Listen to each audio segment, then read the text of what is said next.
Mr. Marc Billard, how are you? I'm doing great, Dom. How are you? I'm good, thanks. That's a very serious tone you have in your voice right now. Right. It's still a work day. It's still a work day. Just given what we were talking about before we got on the show, I thought you'd be a little chuckly still, a little giggly. No? No, always giggling. Yeah. Well, Except when I'm not. What's that? Except when I'm not. Except when you're not. No, you're serious. Today we're actually here to talk about a serious subject anyway. Absolutely. I asked you to come on the show because you're an expert at something that causes a lot of us a lot of pain, a lot of heartache, maybe white knuckling on the steering wheel. I'm not saying people on this show cuss, but if they were to cuss, this might cause them to cuss every once in a while. We're talking about overdue debts and collections. Marc, why the heck would I ask you to talk to us about overdue debts and collections in the world of contracting and construction trades? Well, Dom, first of all, thanks for having me on today. Why? Because we're experts. It's something that I've done for the last 28 years. I'm the vice president and general manager of a company called MetCredit and MetCredit USA. And we specialize in making sure that our clients, many of them your customers, get paid for the hard work that they do. That's a good thing. So you're on our side. Absolutely. All the way. Yeah, I'm worried that there's some people who didn't click on this episode thinking, I've already got collections guys calling me and now Dom's got them on the podcast. Yeah. No, we're your friends, right? We're here to make sure that when you do go out there and you do the good work that you do for your customers, that you're going to get paid completely and on time. Yeah, I have to interject in my observations as well, because Marc, I've spoken for your industry associations before, thanks to you inviting me to be a speaker, and I don't know what I expected when I walked into a room of professional collections agencies, but I was blown away at what people often have as a misconception. Like, it was just great, super professional, always worried and thinking about serving the customer, which in this case is all of the listeners here, like business owners. Everything was just focused on that. And I don't know what I expected. I think in my uneducated viewpoint, I didn't think there was as much training put into your industry as I see you guys putting into the people. So I was blown away by it, to be honest. Yeah, absolutely. And when we're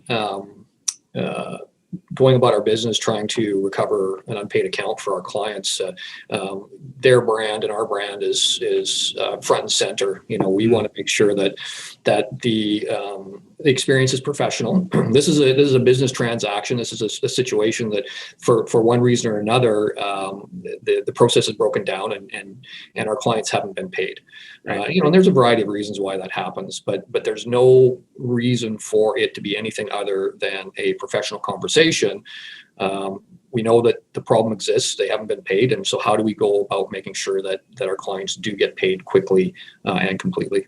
Yeah, it's just incredible. I can't wait for us to get into this, because I think there's going to be a lot of learnings. If you've been in business for any length of time, you've had somebody who hasn't paid you.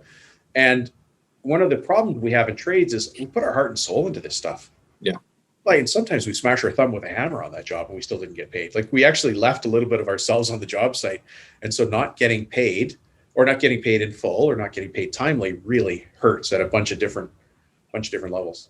Absolutely. And I think that sometimes that's a barrier to a business using a collection agency. One is just the unknown. They don't, first of all, they don't know how we're going to represent them, which, is very important. And the other is that emotional connection to that customer, to that account. And sometimes that's a problem that can cause the business owner or the person in accounts receivable, if you have one, to hang on to an account longer than they should, longer than is safe for the business. And because there's that that emotional connection to wanting to get paid. And sometimes there's a personal relationship with that customer. And it becomes very difficult to have that conversation with that customer where you need to be blunt and honest, because if you don't, it could be critical to the future of your business. Yeah. Do you get into situations like that where you've got a customer who's an ongoing customer who isn't paying, and you help somebody manage that payment? We can, yeah. So usually what we do is if we give some advice, some recommendations to our clients on how to set up, I guess, a good policy and process. I think it all starts with making sure before you having a great simple system. It doesn't have to be complex, so that even if you're a small business operator, maybe it's just you and you're a tradesman, or maybe you've got a bunch of crews out there. You have to have a process, and you have to follow that process. And so the sooner you map that out and put that in place, the less likely it is that you're going to have a problem down the road. Now, giving that advice might seem counterintuitive because we obviously we survive off of collecting on unpaid accounts, but that's part of the relationship. We want to make sure that even when the accounts come to us, that we know that process has been followed, and it makes it a lot easier for us to do our job at that point as well. Yeah, it's clean. Like you have a good understanding of the history. You made me think of something. So the kind of companies that you work with, are they massive airlines, or are they regular businesses like the people listening to this? Both. Oh, I didn't think the airline thing was going to be a yes, because I know that. Do you want me to get rid of that call? Sure. Okay. Just on a call, Moran. I'll call you back. Thanks. Sorry, you can edit that out, right? No. Nope. Right. Somebody calling to pay. Yeah, somebody calling to pay. Great collections agency there, Mark. Yeah. So going back to your question, both. We do collections for financial institutions and large multinational corporations, and we do collections for mom and pop operations. So some send us thousands of files per month, and some send us one file one time. Then one time they have that problem, and we're here to help them all. That's good to know, because some people may think collections agencies only exist for the big Alamo rent-a-cars of the world and big airlines and Visa. But this is an application that every business can and should use, or might need to use once in a while. Absolutely. And to be frank, I think we're more important for the smaller operator that doesn't have that sophisticated credit granting process. They've got their customer. A lot of times it's done on a handshake or a loosely written contract. There's no pre-screening done. And if that one customer doesn't pay them, it has a much deeper impact on their overall finances than if a bank or a telco or an airline, for example, doesn't get paid by a handful of customers. Yeah, we love to hate the airlines. Sometimes we just want it to go this far so we can get back at them a bit. Speaking of getting back at them a bit, Mark, how does this all start? Because it doesn't start when it gets to collections. But how can we educate and inform the listeners of this show where things started to go wrong so they can go fix that? And no offense to you, Mark, I want you to get more business. But if everybody listening figures out how it doesn't get that far earlier, then we don't have these problems later. Where does it all start? Yeah, so I think it starts with having a process, right? Before you even get into business with your customers, where you have, a very simple checklist, maybe 4 or 5 things, making sure that you are gathering information about your customer. That it could be a credit application, having a good signed contract that details exactly what the relationship is going to be, what the payment terms are, and be very specific about the payment terms, right? The dates and the amounts. And once those payment terms are in place, just don't vary from them. If your customer stops paying you as agreed, you stop delivering. Because what ends up happening is if you allow the customer to go 5, 10, 15, 20 days past when that payment date is, you're teaching them that it's okay to pay you late. And you don't know what that customer is facing. They may be juggling, having cash flow issues. They may be juggling the money and paying somebody else. And just knowing that if you're not going to be firm with them, that they can get away with that. And if they are having difficulty, then you're going to be the one that's going to end up losing out if you're not being very, very specific in your agreement. And if possible, pulling a credit check, and in some cases, if you're dealing with selling to another company, if you're uncertain if that company is about their financial viability, getting a personal guarantee from the owners or the company. Yeah, I Interesting. So that's a lot of great steps that people could take. Now, a lot of people listening here are contractors who are maybe growing their business and don't have these systems or would never dream of getting a credit check. But Right. which is fine. You just have to understand that that's an option available to you to make sure that you're dealing with a buyer who can actually pay you. Yeah. Because you're about to start. Well, Mark, didn't you just renovate the extra space in your home? Currently doing it, yes. You're in the middle of it now. I've seen middle of pictures it of what stage are you at? Drywall? Just finishing up the drywall. Yeah. And and to that point, great example. Our contractor, like the contract that we had is very, very detailed. The payment schedule is very detailed. The budget's all laid out. It's very, very detailed. And in talking to him, when I explained to him what I do for a living, and he said, I think he's been contracting or general contractor for about 25 years, and he said he's never once had a customer not pay. But he has a detailed contract. And I was blown away because, being in my business, of course, we always see the horror stories and the bad cases. But it comes down to him being selective of who he's doing business with. Mm-hmm. And I know that's not always easy. But I mean, it's great to have the job, but if you don't get paid for it, it's not very good. No, then you're working for free, and that's no good. Yeah, well, less than free, right? Because you're going to have liquidated damages for all the supplies that you put in, and your maybe your sub trades that you have to pay, and you're going to be out of pocket. Clear contracts, I think, is something that I see more often. Like, let me reverse that. I see too many unclear contracts where the whole agreement page looks like one sloppy paragraph, right, crammed into a page for no reason. Instead of breaking it apart, making it easy to read, legible, where all the type is big enough for, your average client's probably in their 40s. They may or may not be wearing glasses when they read the thing. Yeah. And I see too often that it's not clearly laid out, bullet points where needed, tables where needed, like grids on the page, just to make it really easy for anybody to reference and say, yeah, actually this payment is due here. We're at rough end stage.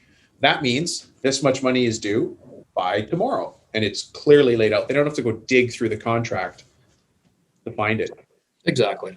So yeah, that's step one, right? Making sure that that you've got a process for how you screen your customers and the payment terms, and then how you follow up on those payment terms. And again, making sure, and I know a lot of times that, you're busy working and you're putting in, as a self-employed contractor, you might be putting in, 10, 12, 14, 16-hour days. And the last thing you want to do is have that difficult conversation with the customer that, okay, can I get some money?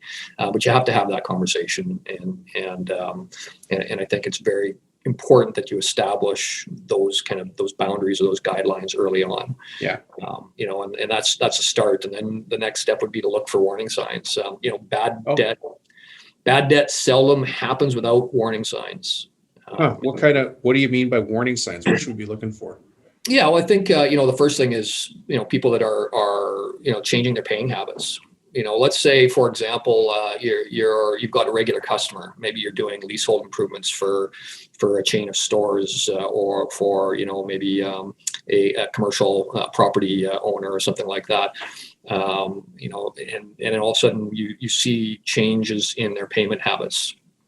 And so the first thing you want to do is, when that happens, is have a conversation with them and maybe have a look at the industry that they're in, using both those examples of, doing leasehold improvements in commercial properties, looking at what's happening in the economy in the last year. A lot of those guys are going to be stretched pretty thin. So you have to be really careful that you don't go and put in, $500,000 worth of leasehold improvements in a store, and that property owner is walking a financial tightrope. They may be on the verge of going bankrupt. So I think you have to watch that. So look at the economy, what's happening around in their industry, and then talk to your customer and find out if they're having cash flow problems. Be direct, ask the question. Well, it's a business transaction, right? Yep. No matter what, even if you're dealing with homeowners, you have to be the business person, because for you, it's a business transaction. Exactly. And in myself, I've always found trouble when I didn't have the payment conversation up front. When I skirted around it, if I say, it'll be 30 grand. Right. And they say, yeah, go ahead. Well, that deal was too easy. There should be some discussion back and forth about terms, who's going to do what, who's going to start where. because I could be walking into a huge problem there. Exactly. And I think even, in this for somebody who's maybe just doing home renovations and they're doing, small jobs like I'm having done at my house right now, you can get a pretty good feel for the customer when you meet with them and when you go in and you see their home and how they take care of things, and it'll give you a good feel. And I think if you ever get the no vibe, maybe you put terms in there that protect you. Maybe you take a large deposit up front before you get started. And maybe escalate your different milestones. Maybe chop them up to smaller pieces so that if you do get stung, it's you're not as far in by the time you realize that you're not going to get paid. And then I guess looking at if you're doing work for a corporation, what's happening in that industry. Is there, economic changes? Are there maybe new competition coming to town that might cause them to have some problems with their business? But I think the most important thing is just always having those conversations with your clients and making sure everything's okay. We're constantly asking our contractor if we're on budget. And a good question to ask. Yeah. And we want to know and that he's respecting, the budget that's been put in place, and he's, when it's payday for him, he's there. He's not shy to ask for the payment, and that's the way, he's going to make sure that he's getting paid on time. Actually, that's a good point, Mark. How is he just there on paydays, or what's the communication? I think there might be a lesson in here for all of us, because you're a collections expert and you're a homeowner who's going through a reno at your house right now, right on your main floor. So it's not like you can hide from it. Right. How is this contractor at communicating with you? Yeah, he's exceptional. He's there every day, even the days where, maybe he's just got some trades on site and he's got a couple other jobs going, but he's there every day. He's actually available. My wife texts him in the evenings, asks questions, if they couldn't connect during the day. And that's been great. We've had those conversations, and I guess it just makes the process go smoother for him and for us. And I think that's important. Communication is always key. That way, I think a lot of times when we get collection accounts for contractors, sometimes they've been paid all the way along, and it's that last portion of the contract where they don't get paid. Here in Canada, we have a holdback that we can hold back for completion of the job to make sure the deficiencies are dealt with. That's not always the case everywhere. But a lot of times what we do get is at the end of the job, there's some extras that the contractor thought were extras and the customer didn't think were extras. They said, hey, can you move this light switch here? Can you do this and you do that? And they don't realize there's a cost that comes with that. So having that documented and having those conversations. Change orders. Yeah, absolutely. Get change or construction claims, they're called in Australia, which makes you think it's insurance. But yeah, having a well-documented change order process would help. Now, do you guys hear those stories on your side? Because you've got your professionals who are out there collecting. Are they hearing complaints from the homeowner in this case saying, hey, the reason we didn't pay is because this guy didn't do whatever, or we were unclear on why the charge was? Yeah, I would say that 95% of the time, that's the reason the account's in collections. Really? Yeah. It's not very often that it was because of the customer didn't have the money or ran out of money or ran into financial hard times. Wow. It's almost always because there was a miscommunication or there's dissatisfaction in the work that was done. And a lot of times the communication breaks down between the contractor and the customer. Again, the emotions come into play, or the contractor, doesn't have time, doesn't have the resources to go out and have those conversations. And so we end up being the mediator and find out what the deficiencies are. And either there's a compromise made to account for the cost of the customer going somewhere else to have them done or bringing somebody else in, or the contractor goes out, completes those deficiencies and then gets paid. But it's the most common reason is miscommunication. I have to tell you, I didn't know that's the only way the customer feels they can get the attention of the contractor is to say, we're going to hold back that last payment. Wow. Yeah, exactly. And who's going to pay if they're not satisfied with the job completely? And I would guess that all of your your clients, they want a great referral. Everybody here is exceptional, Mark. These are only the best of the best listening to this show. They've never had a collections problem. All of their customers are thrilled. As they should be. And referrals are going to be how they get probably the majority of their work, and they want that. So if you have that communication all the way along, and it does take time, but it's important. So you bring up a whole bunch. I've been taking a ton of notes here.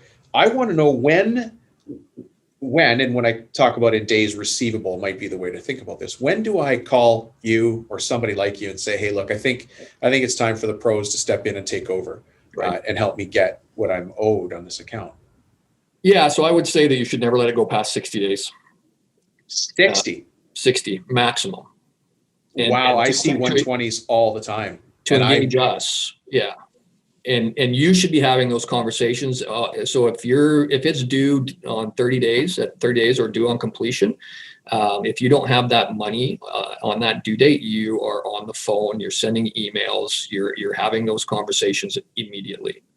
Yeah. I mean, I use systems for collections that really start in the sales and the marketing process. Right. Because as you said, the communication. And then there's little nudges and hints that you can give people that they're behind or late or slow. But I'll have to be honest, you'd think I would know this, but I thought 60 we're worried, but sometimes we're getting it at 120 and happy that it's happened. Yeah. But so, I would say, maybe going back a year or 2 or 3 years, and maybe we're more 90 and 120, but times have changed for starters. And the sooner you start the process, the more likely it is you're going to get paid. And the data shows, we've got reams and reams of data that as accounts receivable age, they become less and less collectible. So you're either going to experience having to maybe make a compromise and take a percentage of what you've billed out, or risk not getting paid at all. Yeah, I think for every day you wait, the chance of getting 100% payment drops every single day. And you're out of mind, out of sight, out of mind for the client. Yeah. And so a lot of times what ends up happening is, you're busy and you're going about your day trying to complete that next job or get that next job and keep the cash flow coming in. And you think, the check will be in the mail tomorrow. The check will be in the mail tomorrow. The check will be in the mail tomorrow. And you get magically with no communication. You're just hoping it's going to appear. And then, I think a lot of times, the business looks at the cost of hiring a collection agency and they don't want to part with that, percentage of whatever we recover. That's how we our fees work, is we take a percentage of what we recover. If we don't recover anything, it costs you nothing. Right. And so, but, I would say that, if you're thinking you can't afford to give up that percentage, I'm going to say you can't afford not to. The risk is too great. You could lose 100% of your of that account and not get paid anything. And you shouldn't be, as a contractor, focused on chasing after your AR. That's not what your specialty is. That's what we do. Just like I brought in a contractor to do my renovation. I've got lots of tools. Yeah. I could probably have done a renovation. It wouldn't look like a professional had done it. So, you trust and hire the professionals based on, or for what they can bring to the table, their expertise and their time. And I would say that you can't afford not to engage a collection professional when you're having problems.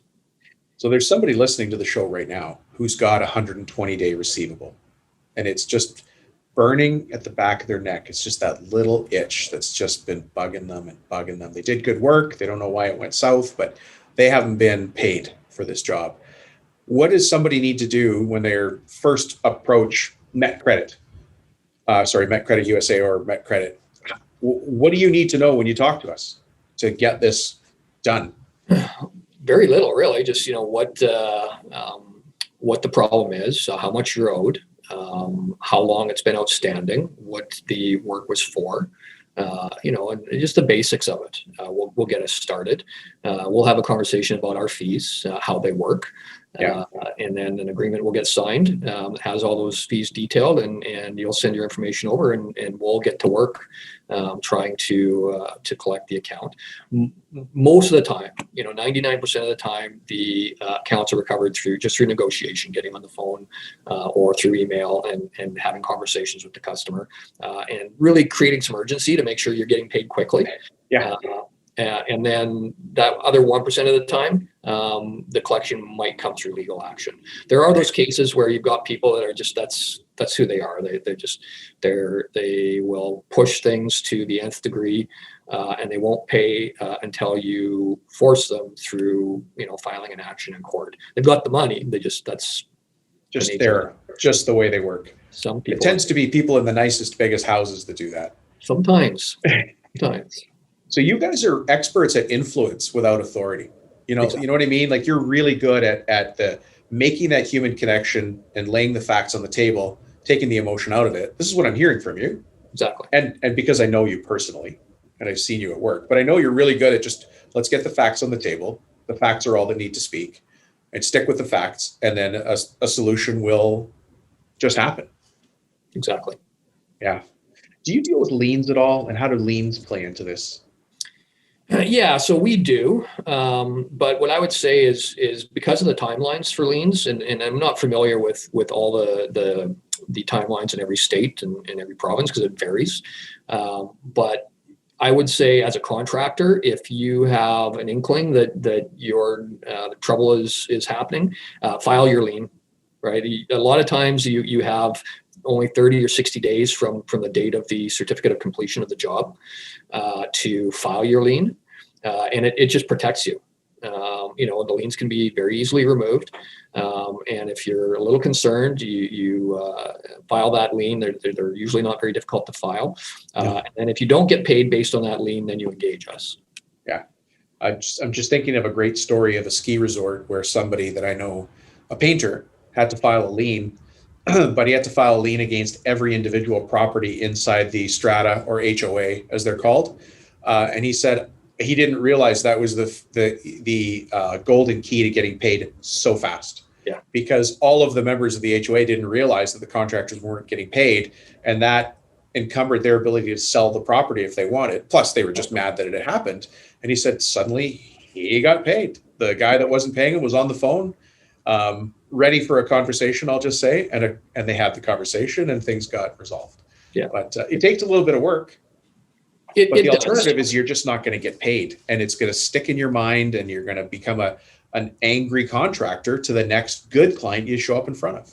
Exactly. And sometimes that contractor the property or the job owner is their MO is to delay payment all the way to the end as long as they can. And we've seen situations where we've had some very, very large accounts, in the range of $500,000 on some commercial construction projects, and they likely wouldn't have been paid for probably a year or two more because of the length of the project. And they filed a lien, and it was a government-owned contract. And the general contractor, of course, when the government sees that lien, the general had to pay him right away, because it puts his contract in jeopardy. So sometimes you have to do that just to make sure that you're put to the front of the line.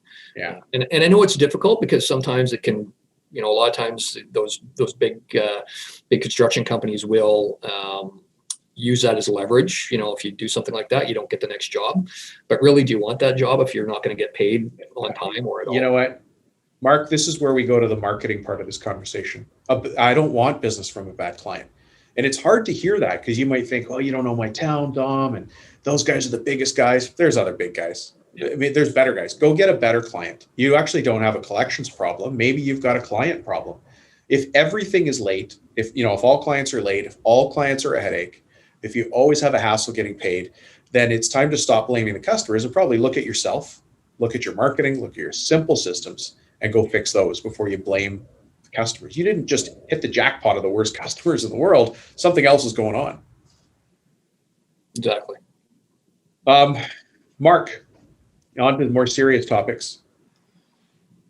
People don't know this, but Mark is a very good fishing buddy of mine, and he's booked us to a place that I'm going to call Zippermouth Lake for good reasons.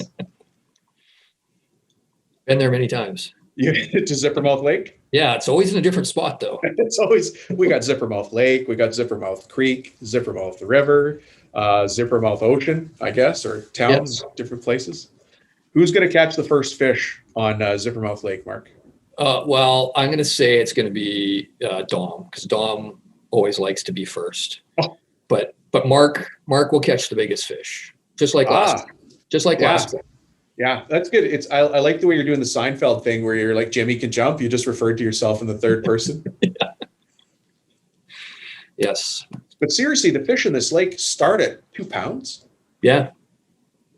Yeah. No, it's going to be fantastic. It's all trophy fish. So I love it. I'm looking forward to the fishing and the naps by the lake. And good company, of course, too. Good company. Good company. I might bring some homemade vino, some homemade capicolo, sopressata, all the stuff. Yeah. Yeah. Okay. Well, good. Mark, I really appreciate it. Folks, if you're listening to this podcast and you're wondering what Mark looks like, you can watch it on the YouTube video that is always done with us. But you can also see the update that's coming in a couple months where I am for sure going to have a video of Mark napping on the lake with his fly rod in hand. Guaranteed. Just drifting aimlessly around this lake. Yeah, I can't wait. Me neither. Mark, if somebody wants to get in touch with you on a more serious note than that, how would they find you? Yeah, I think the best thing to do is just go to our website. If you're in the US and your customers are in the US, go to MetCreditUSA.com. And if you're in Canada, go to MetCredit.com, and all the information you need. There's all kinds of information there to help you, to give you some suggestions if you're not quite ready to assign something to us. There's also lots of great information for you with respect to making sure that you're minimizing your risk before you take on a customer. Our podcast is there as well, Overdue Advice, and our blog, and there's lots of great resources, plus all the information you need to be able to engage our services. It's very simple, it's painless, and it costs you nothing but a bit of time. And it will be, once you engage us and have us go to work for you, it'll be a great sense of relief for you, because you know you've got somebody focused on making sure that you're getting paid. Yeah, wonderful. Well, thank you. You know, for sure, a couple of people listening today have found the solution they were looking for. I'm glad, because that's what we're here to do, is bring those ideas to people. Thanks, Mark. We'll talk to you soon. Thanks, Don. Take care. Bye.